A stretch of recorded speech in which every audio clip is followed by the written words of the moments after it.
ಇತ್ತೀಚೆಗೆ ನಾವು ಶಿವಬಾಲಯೋಗಿ ಕಲ್ಯಾಣ ಮಂಟಪದಲ್ಲಿ ಒಂದು ವೆಡ್ಡಿಂಗ್ ಇವೆಂಟ್ ಮ್ಯಾನೇಜ್ಮೆಂಟ್ ಮಾಡಿದ್ವಿ.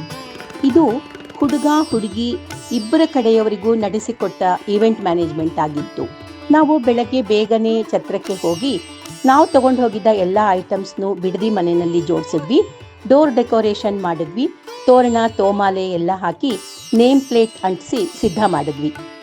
ಅದಾಗ್ತಿದ್ದ ಹಾಗೇನೆ ಹೂವಿಳ್ಯಕ್ಕೆ ಅಂತ ಎರಡೂ ಕಡೆಯವರೆಗೂ ನಾವು ಸಿದ್ಧತೆಗಳನ್ನೆಲ್ಲ ಮಾಡಿದ್ವಿ. ಹುಡುಗನ ಮನೆಯವರು ಬಿದಿರಿನ ಬುಟ್ಟಿಗಳಲ್ಲಿ ಅರೇಂಜ್ ಮಾಡಿಕೊಡಿ ಅಂತ ಕೇಳಿದ್ರು. ಹಾಗೆಯೇ ಹುಡುಗಿ ಮನೆಯವರು ಸ್ಟೀಲ್ ತಟ್ಟೆಗಳಲ್ಲಿ ಬೇಕು ಅಂತ ಹೇಳಿದ್ರು. ಹಾಗಾಗಿ ನಾವು ಅವೆರಡನ್ನೂ ಕೂಡ ಎಲ್ಲ ಏನೇನು ವಸ್ತುಗಳನ್ನ ಇಡಬೇಕೋ ಎಲ್ಲದನ್ನು ಇಟ್ಟು ಸಿದ್ಧ ಮಾಡ್ತಾ ಇದ್ವಿ. ಅಷ್ಟರಲ್ಲಿ ಹುಡುಗಿ ಮನೆಯವರು ಬಂದಿದ್ದರಿಂದ ನಾವು ಅವ್ರಿಗೆ ಒಂದು ಆರತಿ ಮಾಡಿ ಅವರನ್ನ ಛತ್ರದೊಳಗೆ ಬರಮಾಡ್ಕೊಂಡ್ವಿ. ನಂತರ ಮತ್ತೆ ಬಿಡದಿ ಮನೆಗೆ ಬಂದು ಅವ್ರು ಏನೇನು ಸಾಮಾನುಗಳನ್ನ ಅಲ್ಲಿ ಜೋಡ್ಸಕ್ಕೆ ಅಂತ ತಗೊಂಡು ಬಂದಿದ್ರೋ ಸ್ಟೀಲ್ ಪಾತ್ರೆಗಳು ಅಂಥದ್ದನ್ನೆಲ್ಲ ಇಟ್ಟು ಜೋಡಿಸಿ ಎಲ್ಲ ಸಿದ್ಧ ಮಾಡಿದ್ವಿ.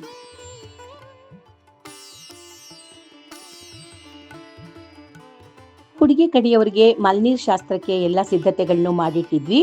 ಹುಡುಗಿ ಮನೆಯವರು ಬಂದು ಮಲ್ನೀರ್ ಶಾಸ್ತ್ರ ಮಾಡಿಕೊಂಡ್ರು. ಹುಡುಗ ಬಂದ ಕೂಡಲೇ ಫಾರ್ಮಲ್ ಆಗಿ ವೆಲ್ಕಮ್ ಮಾಡಿ ಹಾರ ಹಾಕಿ ಆರತಿ ಮಾಡಿ ಬಿಡದಿ ಮನೆಗೆ ಕರ್ಕೊಂಡು ಬಂದ್ವಿ. ಹುಡುಗ ಸ್ಯಾಟಿನ್ ಟೇಪ್ ಕಟ್ ಮಾಡಿ ಒಳಗೆ ಬಂದರು.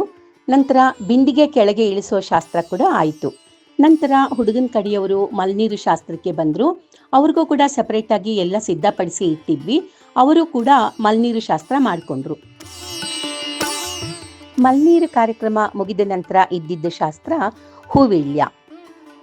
ಎರಡೂ ಕಡೆಯವರು ಬಂದು ಕೂತ್ಕೊಂಡು ಸಂಭ್ರಮದಿಂದ ಹೂವಿಳ್ಯ ಶಾಸ್ತ್ರ ಮಾಡಿಕೊಂಡ್ರು. ಒಂದೇ ಹಾಲ್ನಲ್ಲಿ ಒಂದು ಕಡೆ ಹುಡುಗಿ ಕಡೆಯವರು ಇನ್ನೊಂದು ಕಡೆ ಹುಡುಗನ ಕಡೆಯವರು ಕೂತ್ಕೊಂಡು ಹೂವಿಳ್ಯ ಕಾರ್ಯಕ್ರಮ ಮಾಡ್ಕೊಳ್ತಾ ಇದ್ದಿದ್ದು ನೋಡೋಕೆ ತುಂಬ ಚೆನ್ನಾಗಿತ್ತು. ಹೂವಿಳ್ಯ ಮುಗಿದ ನಂತರ ಒರಳುಕಲ್ಲು ಬೀಸೋಕಲ್ಲು ಶಾಸ್ತ್ರ ಇತ್ತು. ಎರಡೂ ಕಡೆಯವರಿಗೆ ಬೇರೆ ಬೇರೆಯಾಗೇನೆ ನಾವು ಒರಳುಕಲ್ಲು ಒನಕೆ ಬೀಸೋಕಲ್ಲು ಎಲ್ಲ ತೊಗೊಂಡು ಹೋಗಿದ್ವಿ. ಹಾಗೆಯೇ ಬಳೆ ಲಕ್ಷ್ಮಿ ಕೂಡ ಜೋಡಿಸಿಟ್ಟಿದ್ವಿ. ಇಬ್ಬರು ಒರಳುಕಲ್ಲು ಬೀಸೋಕಲ್ಲು ಶಾಸ್ತ್ರ ಮಾಡಿಕೊಂಡ್ರು. ಶಾಸ್ತ್ರ ನಡೀತಾ ಇರುವಾಗ ಹಾಡುಗಳನ್ನು ಹೇಳ್ತಾ ತುಂಬ ಸಂಭ್ರಮ ಸಂತೋಷಗಳಿಂದ ಎರಡೂ ಕಡೆಯವರು ನಗ್ನಗ್ತಾ ಮಾಡಿಕೊಂಡಿದ್ದು ನೋಡಕ್ಕೆ ತುಂಬ ಚೆನ್ನಾಗಿತ್ತು. ಸಂಜೆ ವರಪೂಜೆ ಕಾರ್ಯಕ್ರಮ ಇತ್ತು. ಅದಕ್ಕೋಸ್ಕರ ನಾವು ವೆಲ್ಕಮ್ ಪಾತ್ ಹಾಕಿದ್ವಿ. ನಂತರ ಫ್ಲವರ್ ಡೆಕೋರೇಟರ್ಸ್ ಕೊಟ್ಟಿದ್ದ ಮೋತಿ ಹಾರಗಳನ್ನೆಲ್ಲ ಕೋಲಿಗೆ ತಗಲು ಹಾಕಿ ಇತರೆ ವಸ್ತುಗಳನ್ನೆಲ್ಲ ಸಿದ್ಧ ಮಾಡಿ ಇಟ್ವಿ.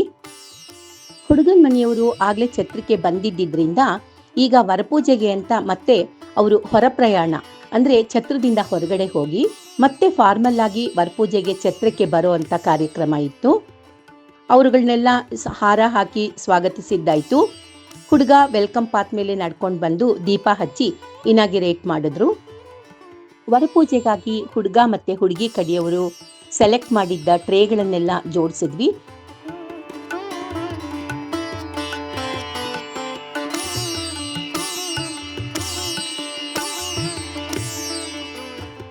ಎರಡೂ ಕಡೆಯವರ ಸಂಬಂಧಿಕರು ಟ್ರೇಗಳನ್ನು ಹಿಡ್ಕೊಂಡು ಬಂದು ಹುಡುಗನ ಕಡೆಯವರು ಹುಡುಗಿಗೆ ಕೊಟ್ಟರು, ಹುಡುಗಿ ಕಡೆಯವರು ಹುಡುಗನಿಗೆ ಕೊಟ್ಟರು.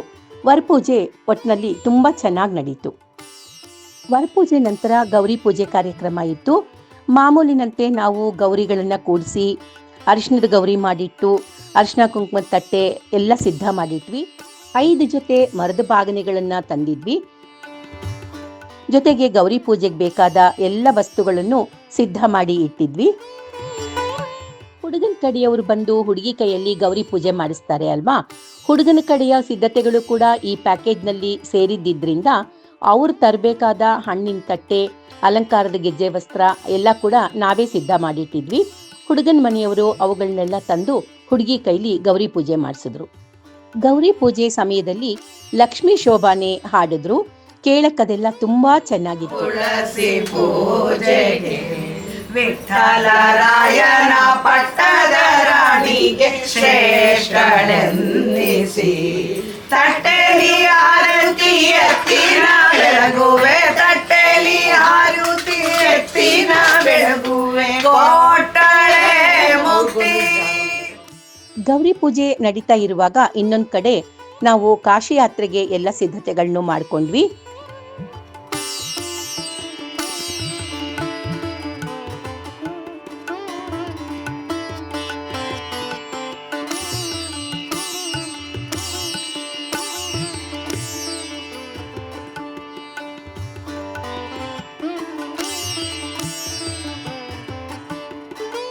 ಹುಡುಗಿಗಾಗಿ ಧಾರೆ ಪಾತ್ ಸಿದ್ಧ ಮಾಡಿದ್ವಿ. ಹಾಗೆಯೇ ನಾವು ತಗೊಂಡು ಹೋಗಿದ್ದ ಫ್ಲವರ್ ಚಾದರ್ ಕೂಡ ರೆಡಿ ಮಾಡಿ ಇಟ್ಟಿದ್ವಿ.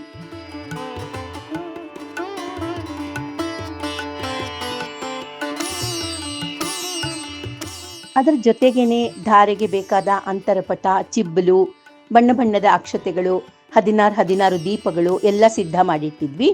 ಕಂಕಣ ಸುತ್ತೋ ಶಾಸ್ತ್ರ ಕೂಡ ಚೆನ್ನಾಗಿ ನಡೀತು. ಧಾರೆ ಕಾರ್ಯಕ್ರಮ ಆಯಿತು. ನಂತರ ಮಾಂಗಲ್ಯ ಧಾರಣೆಯೂ ಆಯಿತು.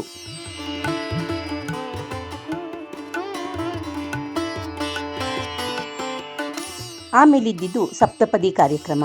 ಅದಕ್ಕೆ ಅವರು ಆರಿಸಿದ್ದ ಡಿಸೈನ್ನಲ್ಲೇನೆ ಪಾತ್ ಹಾಕಿ ಸಿದ್ಧ ಮಾಡಿದ್ವಿ. ಸಪ್ತಪದಿ ಮುಗಿದ ಮೇಲಿಂದ ಇದ್ದಿದ್ದು ನಾಗೋಲಿ ಮತ್ತೆ ಲಾಜಾ ಹೋಮ ಕಾರ್ಯಕ್ರಮಗಳು.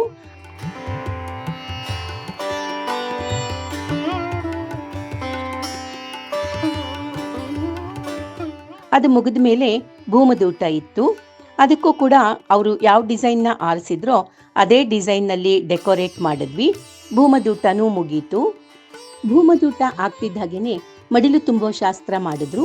ಅದಕ್ಕೂ ಬೇಕಾದ ಎಲ್ಲ ವಸ್ತುಗಳನ್ನು ನಾವೇ ತಗೊಂಡು ಹೋಗಿದ್ವಿ. ಮಡಿಲು ತುಂಬುವ ಶಾಸ್ತ್ರ ಆಯಿತು. ನಂತರ ಹೆಣ್ಣೊಪ್ಪಿಸಿ ಕೊಡುವ ಶಾಸ್ತ್ರ ಆಯಿತು. ನಂತರ ಇದ್ದಿದ್ದು ಮನೆ ತುಂಬಿಸಿಕೊಳ್ಳುವ ಶಾಸ್ತ್ರ ಅಥವಾ ಗೃಹ ಪ್ರವೇಶ ಶಾಸ್ತ್ರ. ಇದಕ್ಕೂ ನಾವು ಸುಂದರವಾದ ಪಾತ್ ಹಾಕಿದ್ವಿ. ಪಡಿ ಅಕ್ಕಿ ಎಡವಿಸಿ ಆರತಿ ಮಾಡಿ ಸೊಸೆನ ಒಳಗೆ ಕರ್ಕೊಂಡ್ರು. ನಂತರ ತೊಟ್ಟಿಲು ಶಾಸ್ತ್ರ ಇತ್ತು.